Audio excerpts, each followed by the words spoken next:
Hello everybody and welcome back to Rogue Legacy 2. So, for me, it has been about a week since I recorded the last episode. I had school stuff to do, and also I was trying to slowly work my way through the backlog of videos I had created. So, I have some things to talk about, but first of all, I realized when I started this run that we're playing as a new class, the Gunslinger. So I guess we'll focus on that for a little bit, and then I can get to talking about what I wanted to talk about. A trip for two once more. Alright, let's get back into things. I gotta say, it feels weird to be talking again. Recording has sort of, I mean, you know, taking like a week break from recording anything usually means that you feel a little out of it when you start up again. Anyway, so the Gunslinger is perhaps what you might consider the faster version of a ranged class in Rogue Legacy 2. You have very quick movements. Well, not really quick movement. I don't know what I'm saying right now. Sorry. I'm a little bit out of it.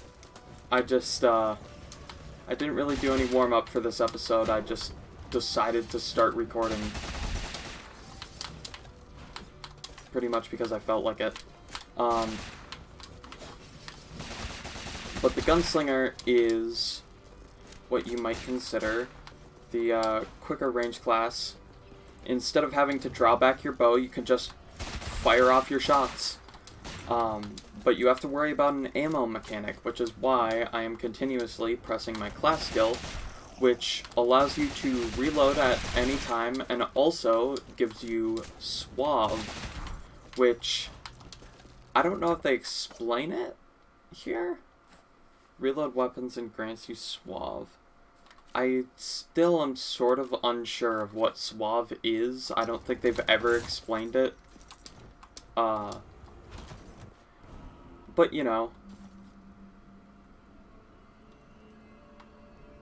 Okay, I think...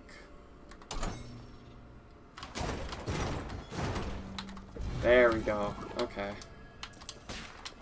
That was sort of scary.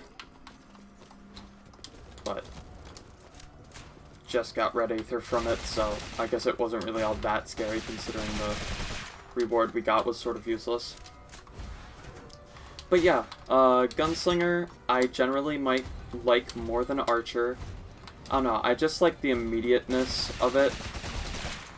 That being said, it is still a ranged class in a game that was made based around melee combat. So it doesn't feel perfect. There's still a little bit of that, like, problem between...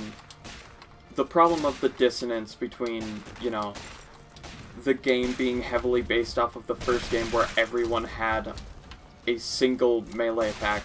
Well, except for one class. But even then, that class was sort of weird and unwieldy.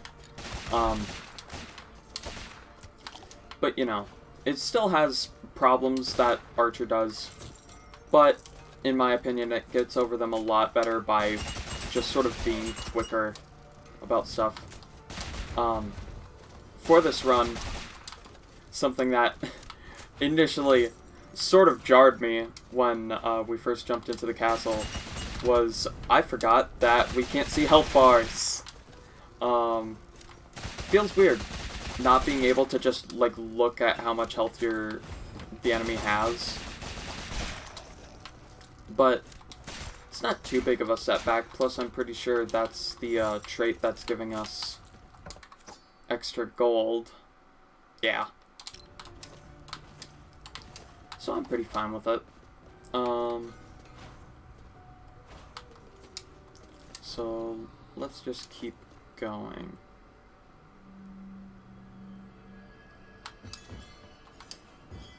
I think I might see what you have to do here. I do. That... Wow. I've never thought of doing that before. Oh well. It's not like it really matters. For some reason, we're only getting red Aether. I assume it's just because we've been in the castle for too long, and now, like, it's sort of run out of drops to give us.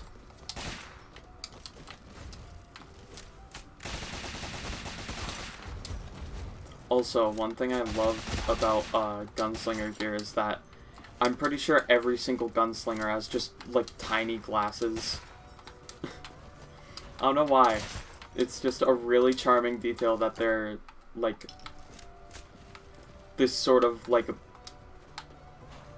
don't know, Victorian-esque Gunslinger. Hey, the first boss is here. Maybe we'll fight them at some point this run. Anyway. I think I've gone over the Gunslinger enough. Which means that we can get into what the heck I've been doing. So, over the past week, I have basically just been doing classwork and playing Persona. I'm gonna be honest, like, 90% of my time has been taken up by, well, not 90%, but, you know, a lot of my time's been taken up by those two things.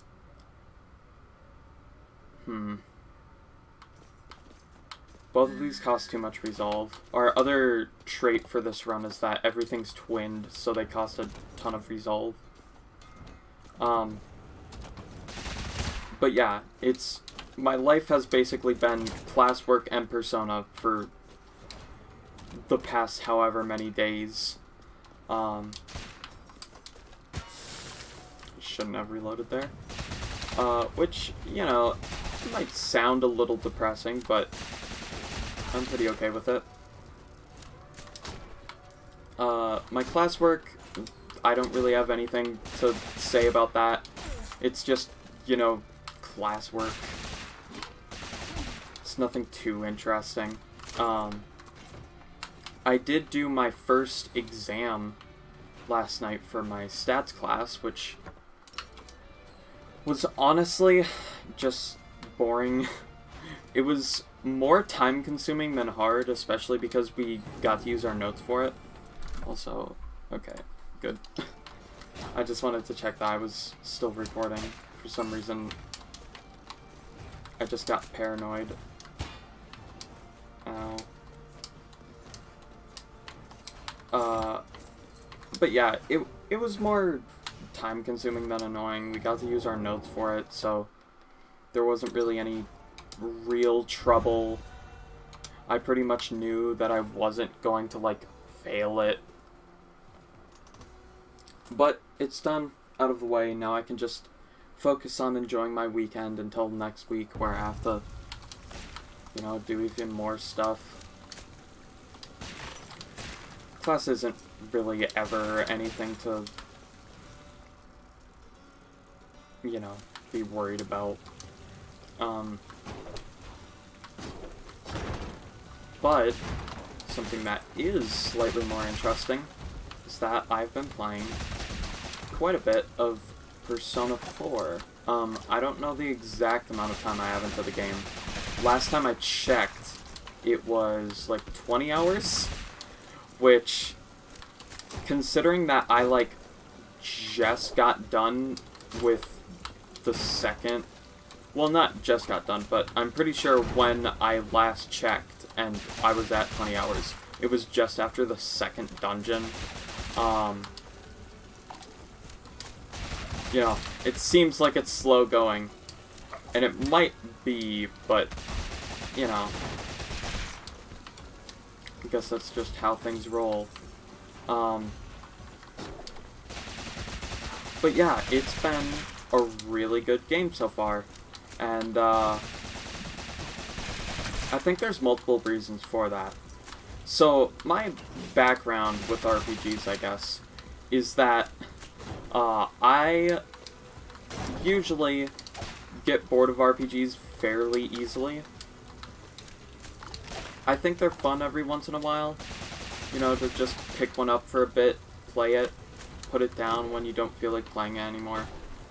In general, my, like, stance on games is, if I'm not having fun with it, I'm not gonna continue playing it, no matter, you know, what sort of stuff happens. I'm just gonna launch that. Wow, he didn't die. That's legitimately surprising. But, you know, like, in general, if I'm not enjoying a game, I'm not playing it anymore. So, RPGs for me tend to be get anywhere between 10 to 90% through the game, and then put it down and stop playing because it gets boring at that point. Either because I've played too much of it,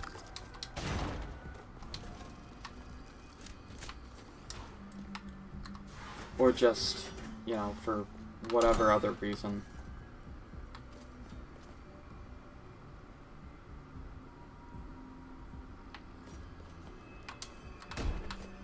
Okay.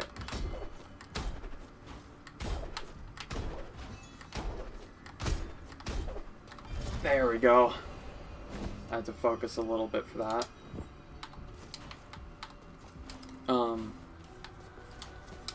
So yeah, typically I don't really get through RPGs very well. I tend to get bored of them, and then I stop playing them, and then by the time I pick up the game again, it's been too long where I don't really remember everything. And so I end up restarting, and it's a problem. I know that, you know, if I have a game like that, I should probably finish it. Especially if I'm near the end, but I just never seem to. I do that with a lot of games. Whenever I get bored, I just stop playing them. And while that's great for having fun, it also means that the number of games I've actually completed is very low compared to, like, the hours I've spent on some of those games. Like, you know, I'll play through the opening bit of a game, you know, so many times. Like, I was thinking about playing Fallout 4 some more recently, like downloading some mods for it and just playing it.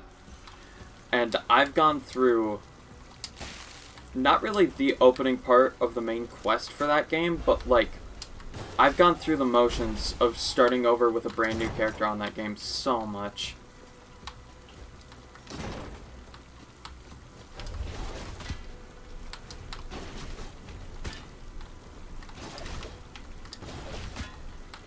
Oh my god. Okay, okay. Go over here, shoot these things. Like, sometimes this fucking game. There. Can I actually, like, pogo now? Whatever. I don't care at this point. I just wanted what was in the chest. Okay. Now that that is done, or not. But yeah, that's basically how games go for me. I'll play through the opening bit like 100 times, and then I'll get bored of a game and I'll stop playing it, and that means that next time when I come back, I'm gonna start over again, basically, and play through the opening bit again.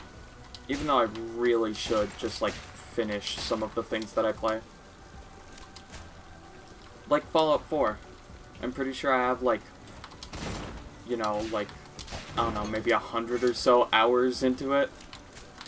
I don't think I've ever gone far enough to even meet all of the factions. I don't think I've seen basically anything from the main story, which, you know, that doesn't sound too bad because it's an RPG where you have side quests and stuff. And, you know, maybe I was just doing a ton of those. Nope. I feel like I've seen very little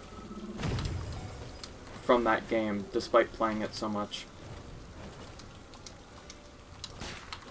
But, you know, I personally like, you know, playing a game only when it's fun for me. Which, you know, has its problems, but I'm fine with it. After all, video games are supposed to be fun, and in the words of Reggie, I think, can't remember the exact quote, but if it's not fun, why play? Anyway, all of this to say that I'm liking Persona 4. Persona 4, for me, just takes a bunch of stuff that I hated about a lot of the RPGs that I've played, and just, like, gets rid of it. Because in a lot of RPGs, magic and, like, spells are either amazingly good, meaning that you want to save them for all of the, like, for all of the really tough enemies, because, you know, they're really good. Spells are really important, and they do a lot of damage, and so you generally want to save them.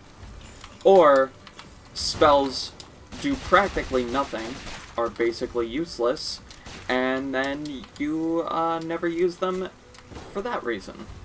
And I like neither of those approaches towards spells, and a lot of RPGs tend to go off of one of those two.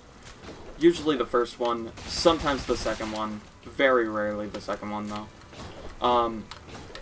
But Persona 4, and I assume the rest of the Persona series, goes off of an entirely different thing, where instead, spells cost very little mana, but they're also not ridiculously overpowered, so you don't feel the need to spam them all the time. Instead, spells serve the purpose of, you know, making the game more complex by allowing you to do stuff with spells you couldn't do with your main attack. And so you're still using up a resource for, you know, a benefit.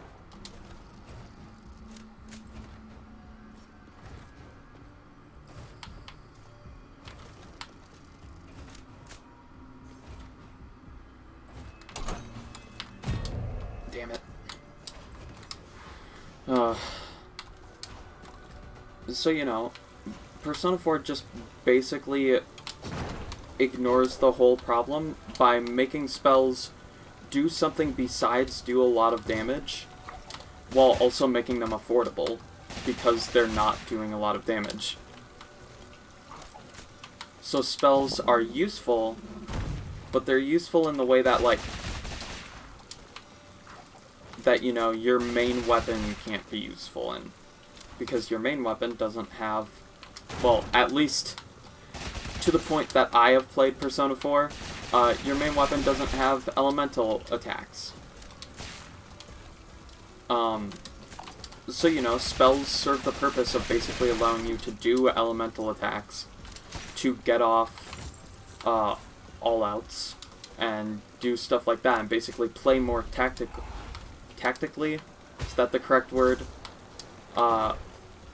Play more tactically? I don't know what you would say there. While also not just doing a ton of damage and being affordable so you actually feel like using them. Because so many games are just like, we're gonna make spells useful, but you're gonna feel terrible about using them because they cost half of your mana, and there might be a boss at some point, who knows. Warden Helmet. Okay. You know, and so you feel terrible about using spells. And I know that, like, obviously that's a me problem. That's a problem with me, like, you know, not being able to use my resources properly, but It's still a problem I face. It's over. Food shipments, aid for the villagers, everything. Although the bridge succumbed to the shift, we persevered. But now the gatehouse has been overrun by beasts. I should have listened to myself. I could feel something was coming, but I didn't trust my instincts. The stench of rotting bodies must have attracted the beasts. But I never imagined anything could sneak past our defenses.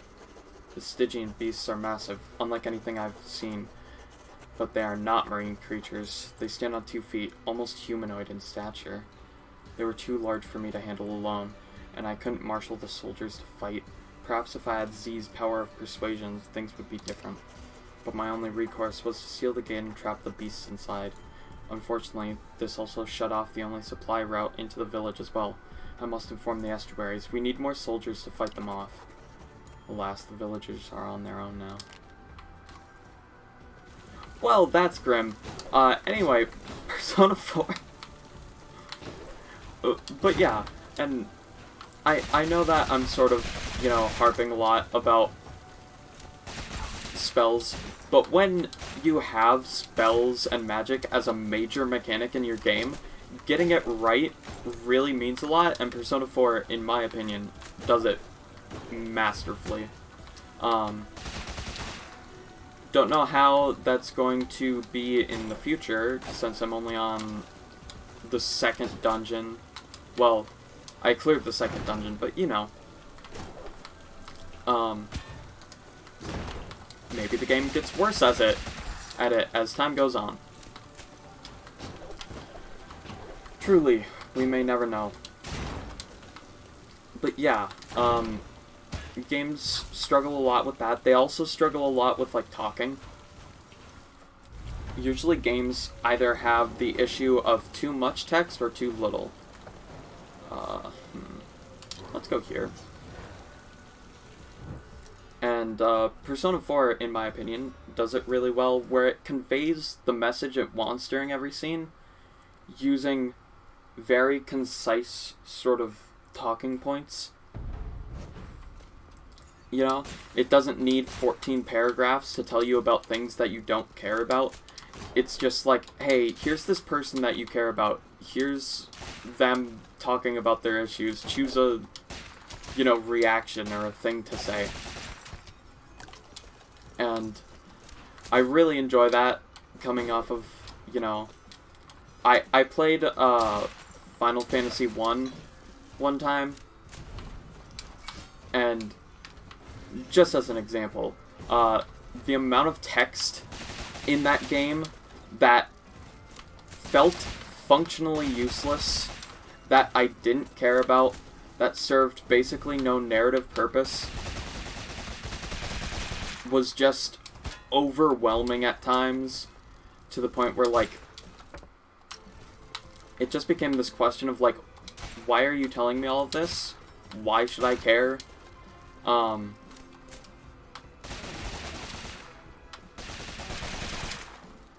And, Persona 4 very easily could have fallen into that trap, considering it's a game that's all about talking. All you do throughout, the entire game, well, outside of the dungeons, is talk to people. That's the entire point, is you get these people to talk to, and you're supposed to care about them. And a game like that could very easily fail in that regard, by having characters that you don't truly care about. But in Persona 4, you do, because they're well-written characters. So, it, instead of being the game's weakness, becomes part of the game's strength, is just having these characters that you truly care about, well then, that you get to talk to and learn more about, and you feel invested in them. And I know to people who've played the Persona series before, this probably all sounds like, yeah, duh. But, for me, it just means a lot that a game is managing to do all of that without getting caught up in the problem of, oh, I don't really care about this. So let's see. Where are we gonna get? Let's go over here. Hey kid, you know any good recipes? The Enchantress has been cooking for me all this time. Feel like I should return the favor, but I don't know how to cook. I've also got no kitchen, so whatever recipe you have, it's gotta work in a forge that blasts at 700 degrees. Do we want to buy anything from here? What does this give us? Yeah, let's not. Let's get the alchemy lab, and then, I don't know. What would unlock more stuff? Oh, we probably should have gotten that. But I wanted to unlock this at some point anyway. Oh well.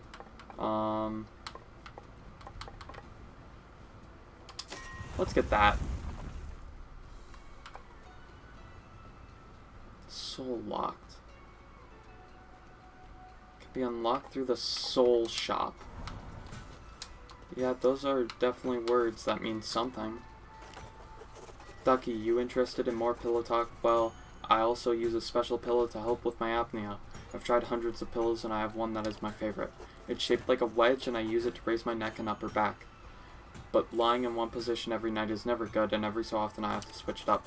So even though I have 100 pillows, you can't have any of them. We unlocked the resolve rune. That gives us 10% extra resolve if we had the money for it.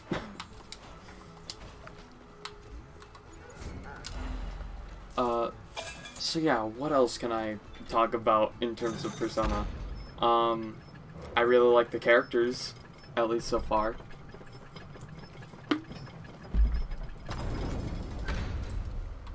They felt really good. I don't know how much I want to spoil. I guess, spoilers for the first two, like, dungeons in Persona 4. But, I really like how the shadows have been working. I really enjoyed Kanji's whole, like, story so far. Like, I haven't even done any of his social link, and it already feels like, yeah, this is just a really well-designed character. His whole, like, struggling with, you know, his gayness. I don't really know if Kanji's gay.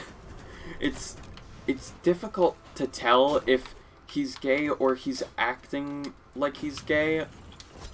But whatever is going on, his sort of internal struggle is really interesting to see. Especially how, like, you know, at first when you get there, it's just like, oh, this is obviously, like, you know, this is a gay guy struggling with, you know, how society sees him. And then he starts talking about how, like, he's been acting this, you know, like, flamboyantly, stereotypically gay throughout the entirety of the dungeon because he's been rejected by so many people and he just can't deal with that. So he's just gonna be different and hope that the group of other different people accepts him. Or at least that's what I thought he was talking about. I don't know. Maybe I'm interpreting it incorrectly, but it just seemed pretty cool.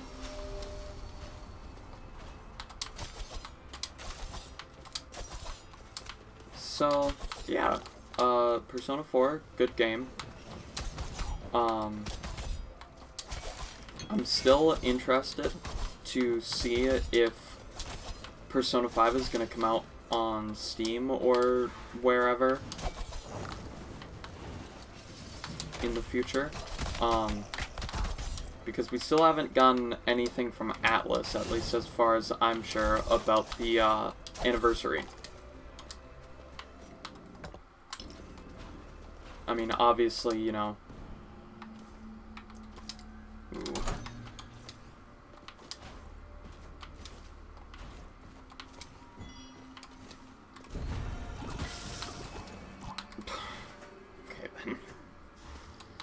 obviously, you know, it might just be that they're waiting for the 20th, because I'm pretty sure that's when Persona 1 came out, but I don't know what I'm gonna do if Persona 5 gets released on the 20th. If I'm going to start playing that and stop playing Persona 4, if I'm going to keep going with Persona 4 until I've beat it. I guess it really just sort of depends on how far along I get in Persona 4 and how I feel about it at the time. I'm probably gonna end up sticking with Persona 4, but, you know, it's good to keep your mind open about things like that until it becomes more concrete.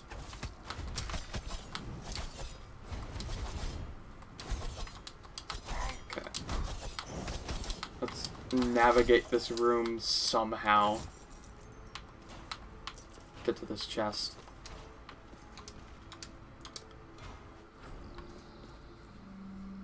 Oh, hey, I've seen this one before. Let's see if I can...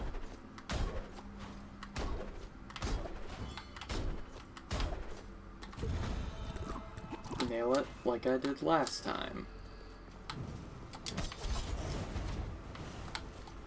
I didn't know that they even kept the, those same, like, puzzles across different areas. I thought that they always changed, but apparently you can have those same fairy chest puzzles no matter where you are.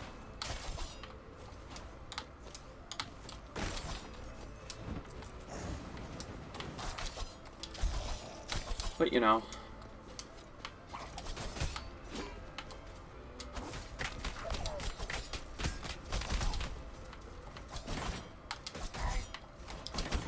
I'm sort of running out of things to talk about. I don't know. I feel just like I'm not used to speaking on camera anymore because it's been a week. So I have to, like, get used to it again. And I don't know, I'm getting sort of tired trying to talk all the time. But I mean, I still want to record, it's just you know, sometimes it's a little more difficult. Oh god, barking. Why not? No more gold. Gold bonus is converted into an EXP bonus?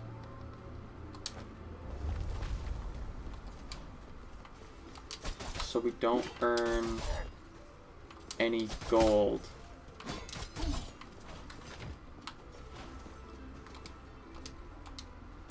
Well, that sucks. Especially considering immediately afterward we get into a room with 2 chests.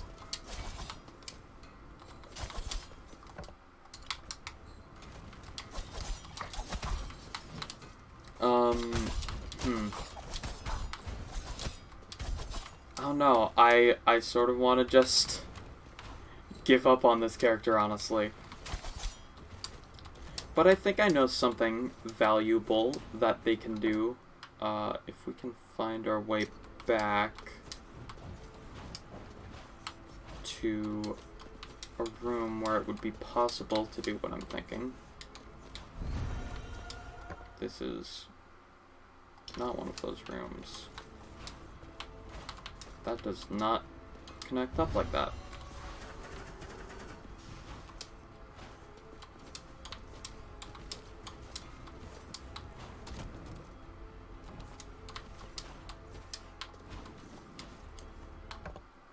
Okay. This is a little annoying. Okay, I messed up. Let's go this way.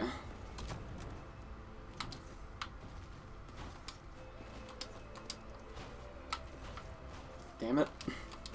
My pathing is terrible sometimes. Now we go up. Ow. But hey, we don't really care about losing a ton of health with this character.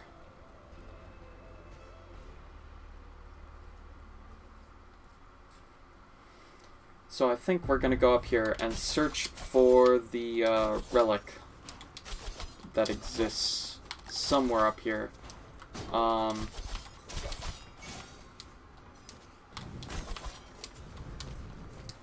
You know, and we can sort of just feel free to run around and not really care about gaining any gold, because we can't, and I don't really care about experience, honestly, so, or at least not, you know, spending a ton of time getting experience. Why is there a gigantic red thing down here? Oh, because that's one of the, like, special rooms.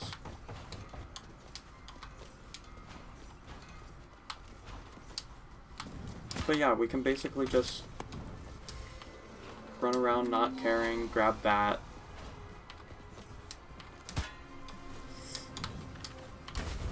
Probably manage to die at some point, I'm sure.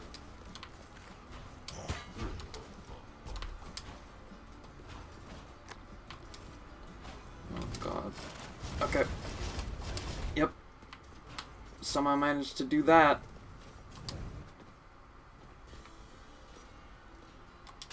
Here we are.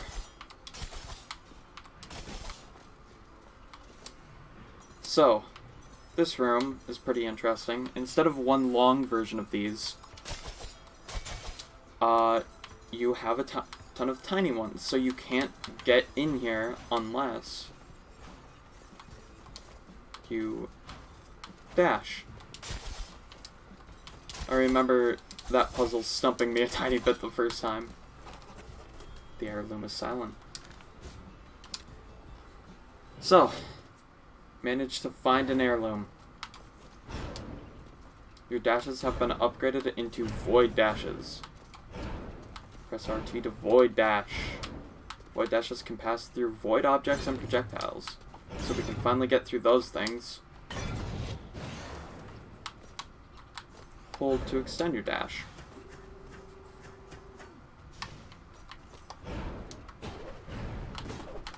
And it stacks with us regaining our dash from Echo Kicks.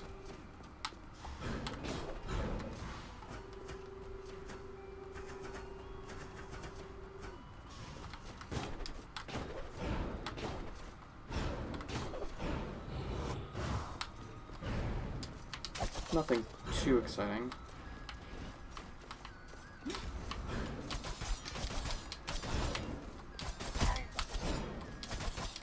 So,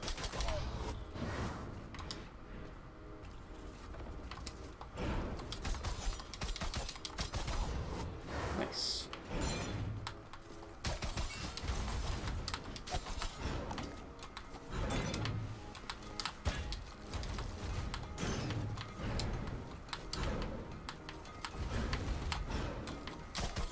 Ugh. Some of these room layouts are quite mean.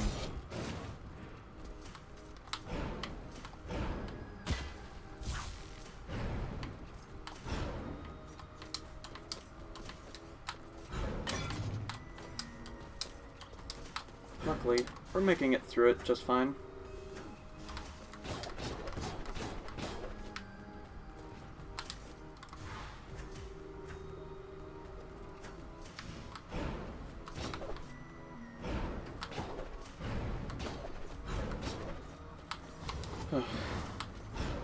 Just more platforming puzzle. What? Oh, hello there. Sorry, I was napping. So, you've come for my Power of the Void, have you? Well, it won't be easy, let me tell you. Oh. You already got it? Ta-da. So, that was a pretty good use of that character, I feel. Anyway. So, you can just quit with your characters.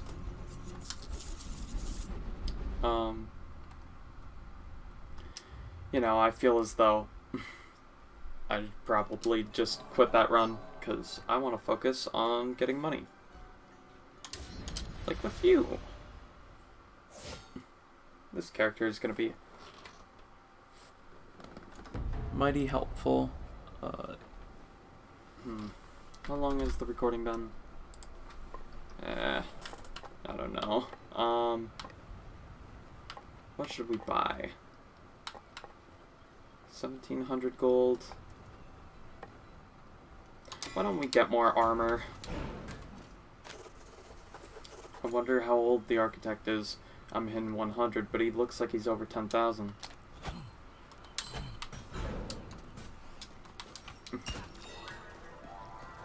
So, for this run, we have Spelunker, 80% HP, but you can see all chests on the map, and Cartographer. Map is revealed, but no position marker, which for some reason gives you gold. Hey again, stranger, you going out to the kingdom soon? Try to take better care of yourself, yeah? The trip back on my own can get pretty lonely. And honestly, the mortality of it all is kind of disturbing. Let's head out.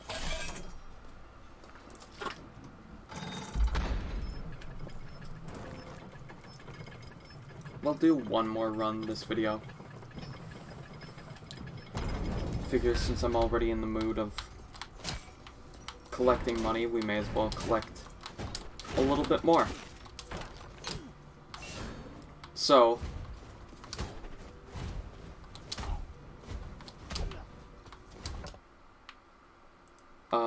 yeah, we can see all chests and see the entire map.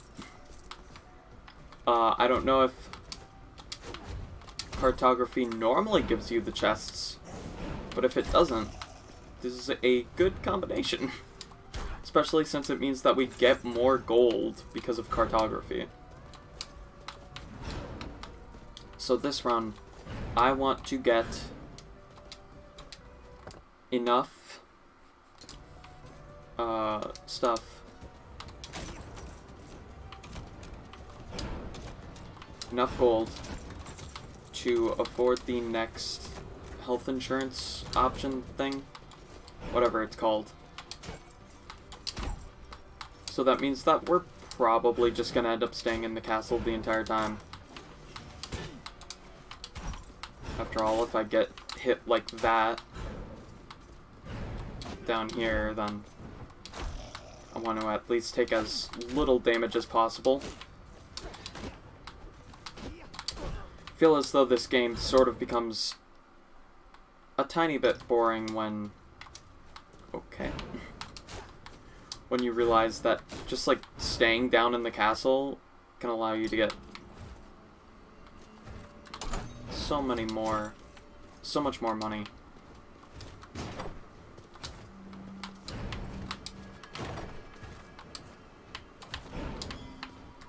There we go. And just more red aether. God. It would really be nice if, you know, we had a reason to use that.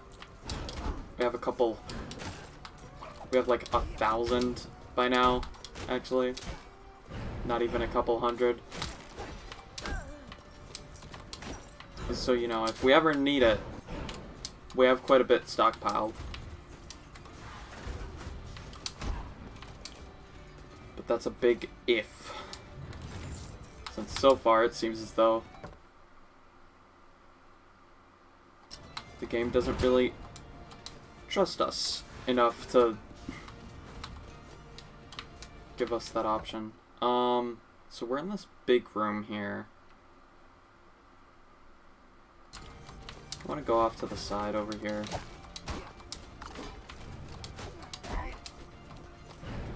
Feels good to play a knight after, like, so long of playing other classes. You know, you start missing the simplicity that comes with just being able to swing a sword and have it do a decent amount of damage. Anyway, this should be the room with 2 chests at the bottom. And I can already see why there's 2 chests.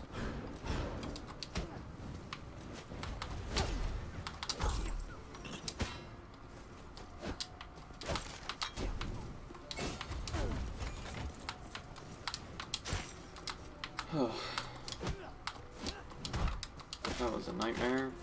Hey, would you look at that? Another chest.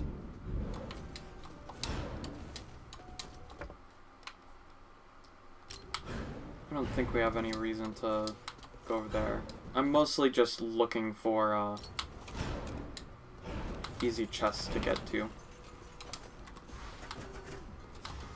After all, the more of those we hit, the better off we're gonna be. Chests give more than enemies.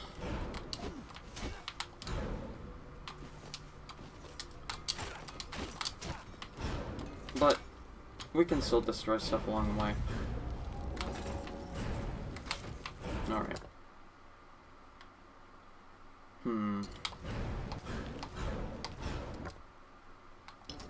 That right there looks like a free room. And it is.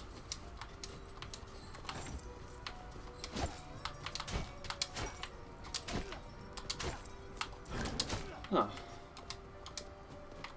Well, with the amount of meat we're finding, this is going to be a pretty nice long run.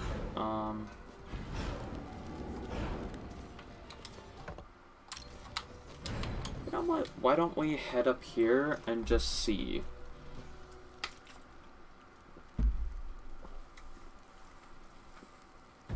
We get all of the map for, I think, every area. Yeah. So for instance, we could know to go up, left, and then up in order to get a chest that probably has a lot in it. Well, 2 chests that probably have a lot in them.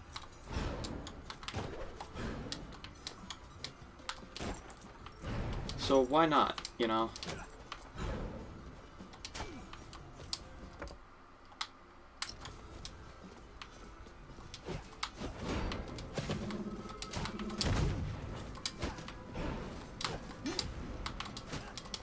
Somehow managed to dodge all of that.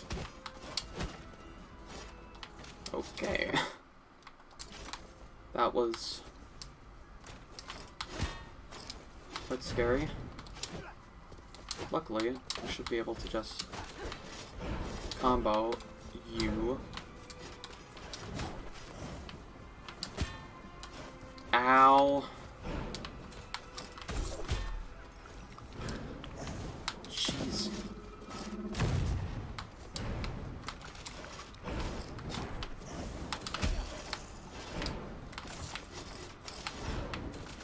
Yeah. Okay. I already don't like what's going on there. Oh god.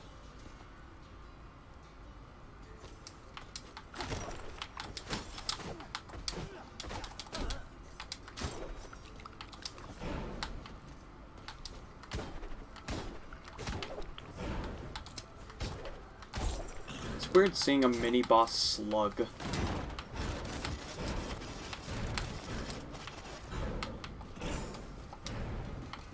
But hey, it means that we get easy stuff like that. I will take it. Actually, maybe I won't go that way. Well, okay, maybe going up there wasn't the way to go. I forgot just how easily you die in those areas.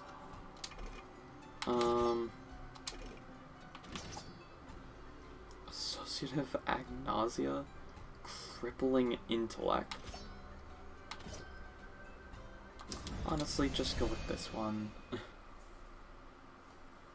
Like, we got the thing where potions make your class talent recharge, which is really good with chefs. Well, we can't get this. But we can get the reroll relics one. That's something.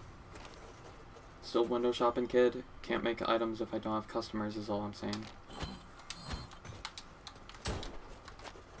Did you know that Estuary Lamech pioneered most of the fighting styles that we use today? He mastered the sword, the axe, the spear, and so many more cool things. He's my hero. I bet he's a great guy. I mean, I've never met him, but someone who knows that much about weapons can't be a bad guy. I'm pretty sure we've tried to kill Estuary Lamech multiple times by now. Alright, so that last run was a bust, but oh well, I needed to end off the episode. I'm sort of losing myself here. So, yeah. That is gonna be where we're gonna call it. I hope you all enjoyed, and I'll see you all in the next episode. See you guys then.